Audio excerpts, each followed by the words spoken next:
निश्चित 2014 तुम्हाला कळल सगळ्याच्या नादी लागू पण मराठ्याच्या नादी लागू नाही। निश्चित 2024 ला याचा प्रत्यक्षात अनुभव देशातला प्रत्येक पुढारी घेईल। हे मी काही तुम्हाला विनंती करत नाही, हे मराठी म्हणून ह्या पाटलाचं तुम्हा सर्व महाराष्ट्रातल्या पुढाऱ्यांना ओपन चॅलेंज आहे। कोणतं चॅलेंज आहे? Open challenge. आम्ही ठरवलं तर महाराज 60% वारकरी महाराष्ट्रात किशोरदा किती आहे? आम्हाला वाटतं लेकर खेळते खेळू द्या खेळू द्या, तर आम्ही ठरवल्यावर महाराज काही होऊ शकतो। अरे ये वस्तुस्थिती महाराज, अरे साधू लोकांनी ठरवलं तर चायवाल्या माणसाला देशाचं पंतप्रधान केलं। 75% योगदान महाराज लोकांचं आहे महाराज त्याच्यामध्ये। बरं आम्ही काही पैसे थोडे घेतले महाराज, हा 1 रुपयाने महाराष्ट्रात कोणत्या महाराज अजिबात नाही। आम्ही फक्त धर्मासाठी जगणारे लोक आहोत। कशासाठी जगणारे आहोत?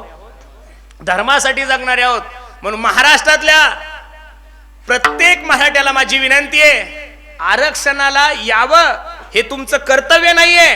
14 तारखेला तुम्ही सर्वांनी यावं हे तुमचं कर्तव्य नसून 14 तारखेला सर्वांनी उपस्थित राहणं हा महाराष्ट्रातल्या प्रत्येक मराठ्याचा धर्म आहे महाराज। काय आहे? आणि त्या धर्मासाठी तुम्ही सर्व मंडळी असाल अशी मी सर्वांना विनंती करतो आणि झालेली सेवा भगवंताच्या चरणी अर्पण करतो। ज्ञानेश्वर